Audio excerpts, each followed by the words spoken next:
दुर्गापुर की साम्राज्य। वो दुर्गापुरम की साम्राज्य था। उस साम्राज्य के एकदम बीच में ऊंची पर्वत पे बहुत ही सुंदर महल को स्थापित किया है सिम्हापुरी के वंशकों ने। अब उस साम्राज्य का पालन कर रहा है विजय सिम्हा। महल पे खड़ा होकर देखा जाए तो सारा साम्राज्य दिख जाएगा। इसी वजह से उसको निर्मित किया था पूर्विकों ने। विजय बहुत ही शक्तिशाली था। वो जिस भी साम्राज्य पे दंड यात्रा करे वो साम्राज्य उसका हो जाता था। युद्ध भूमि पे विजय सिम्हा का साहस देखना बहुत भयंकर था। वो उसके साम्राज्य में मौजूद प्रजा की बहुत अच्छी ख्याल रखता था। उस साम्राज्य के चारों ओर विजय सिम्हा की तरह पालन करने वाला कोई भी राजा नहीं था। विजय सिम्हा की कई दंडयात्रों में से एक में 2 राजा उसके सामने हार कर प्राण भिक्षा मांगते हैं। उनमें से एक भरत था और दूसरा नरसिम्हा। तब विजय सिम्हा उन दोनों के प्राण को बख्शकर उसी के साम्राज्य में उन दोनों राजाओं को छोटे पदवों में रखता है। उन दोनों को ये आदेश देता है कि उसके राज्य में जो भी मुसीबतें हैं वो उन तक लाए। कुछ समय तक वो दोनों ठीक थे। उस साम्राज्य में मुसीबतों को देखकर, समझकर, उन्हें जाकर उनके राजा को बताकर उसका परिष्कार निकालते थे। लेकिन कुछ दिन बाद भरत को अहंकार आता है। मैं इस राजा का सेवक बनकर नहीं रह पाऊंगा, ऐसे सोचता है। तब भरत नरसिम्हा के पास जाकर ऐसे कहता है, नरसिम्हा, मुझे इस राजा के पास सेवक की तरह नहीं रहना है। भरत, क्या तुम भूल गए? अगर हम यहाँ से चले गए तो वो हमारा जान ले लेगा।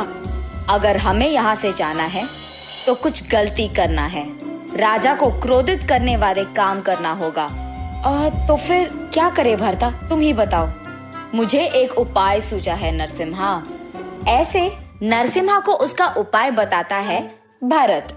उसके बाद एक दिन जब राजा साम्राज्य में नहीं था, वो दिन देखकर उनके योजना को लागू करते हैं ये दोनों। दुर्गापुरम साम्राज्य में आखिर में रहने वाली दुर्गा देवी मंदिर में मौजूद देवी के लिए गहने बनवाने के लिए राजा ने सबके पास पैसे लेने के लिए कहा है। ये बोलकर वो गांव में मौजूद सारे लोगों से पैसे लेते हैं। भरत और नरसिम्हा प्रजा से ये कहते हैं कि वो दोनों खुद इन गहनों को बनवाने के लिए जिम्मेदारी ले रहे हैं। भरत उन गहनों को रागी से बनवाकर उन पे सोने का रंग लगवाता है। देखने में तो वो सच्ची सोने के ही आभरण लगते हैं। भरत तब उन गहनों को दुर्गा देवी के सामने पेश करता है। प्रजा तो यही सोचती है कि वो सब सच है।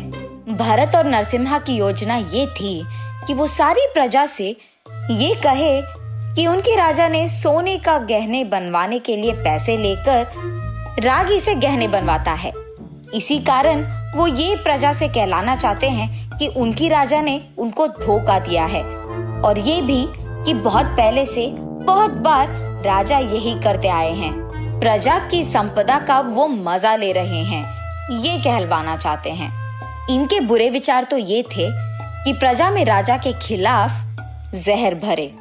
एक दिन राजा मंदिर आकर दुर्गा देवी को पहनाए गहनों को देखते हैं। पहली बार में उन्हें पता चलता है कि वो सोने के गहने नहीं हैं। उसके बाद प्रजा में मौजूद कुछ लोगों से राजा को पता चलता है कि क्या हुआ है।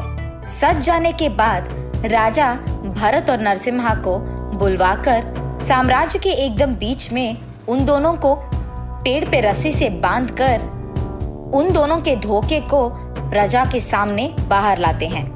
और उसी प्रजा के सामने उनको शिक्षा भी मिलता है। शिक्षा ये थी कि उन दोनों को बहुत मेहनत करके माँ दुर्गा के लिए सच्ची सोने के गहने बनाना होगा। ऐसे बहुत दिन भरत और नरसिम्हा उसी साम्राज्य में बहुत मेहनत करके माँ दुर्गा के लिए अच्छी गहने बनवाते हैं। और क्योंकि विजय सिम्हा दयालु था, वो इन दोनों की पहली गलती को माफ करके वापस उन्हें अपने आस्थान में लेकर हमेशा की तरह उनको साम्राज्य की ख्याल रखने कहता है। लेकिन ये दोनों अपने दिमाग में राजा के खिलाफ जहर भरते हैं कि उन दोनों को प्रजा के सामने पेड़ से बांधकर अपमान किया था। उस अपमान का सहन ना कर पाने के कारण भरत और नरसिम्हा दोनों राजा के कत्ल करने की सोचते हैं। लेकिन विजय सिम्हा पहले से ही होशियारी से 2 गूढ़ाचारियों को उन दोनों पर नजर रखने के लिए कहता है। इसीलिए वो दोनों गूढ़ाचारी इन दोनों के बुरे विचार के बारे में राजा को कह देते हैं और विजय सिम्हा क्रोध में इन दोनों को एक सबक सिखाने की फैसला लेता है। कुछ दिन गुजरने के बाद विजय सिम्हा ये घोषणा देता है कि उसकी शादी का दिन है और बस उसका सारा साम्राज्य और प्रजा उस दिन को एक त्योहार की तरह मनाते हैं। उसी संदर्भ के कारण विजय सिम्हा नरसिम्हा और भरत को उसके आस्थान में बुलाकर उनको खाना परोसता है, लेकिन राजा कुछ नहीं खाते हैं। भरत को शक आने के कारण राजा से वो ऐसे पूछता है, राजा आप भी तो हमारे साथ खा सकते हैं। नहीं भरता, वहाँ रानी मेरी इंतजार कर रही है, तुम लोग खा लो। ये बात सुनकर वो दोनों वापस खाने लग जाते हैं। विजय सिन्हा उसमें नींद की गोली मिलाते हैं और इसी कारण खाते खाते ही भरत और नरसिम्हा बेहोश हो जाते हैं। जैसे ही वो आंख खोलते हैं वो अपने आप को साम्राज्य के बीच पेड़ पे पाते हैं और उनके सामने राजा क्रोधित होकर बैठे हुए होते हैं। उनको देख ये दोनों राजा हमें माफ कीजिए ऐसे विनती करते हैं। तब राजा, मैंने तुम लोगों को बहुत मौके दिया है, लेकिन तुम लोगों ने मेरी कत्ल करने की योजना की, अब मैं तुम्हें माफ नहीं करूंगा। ये कहकर विजय सिम्हा उन दोनों को एक बड़े पत्थर को उनके पीठ पे बांधकर सारी जिंदगी उनको कारागार में रखने की आदेश देते हैं। अब से अगर मेरे साम्राज्य में किसी ने छोटी सी भी गलती की तो उनको ऐसे ही शिक्षा मिलेगी। ये कहकर वो अपने घोड़े पे बैठकर गुस्से में वहां से चले जाते हैं। इस कहानी का नैतिक है बदलाव। जिंदगी में सबको बदलने की आवश्यकता होती है और उसी के मौके भी मिलते हैं।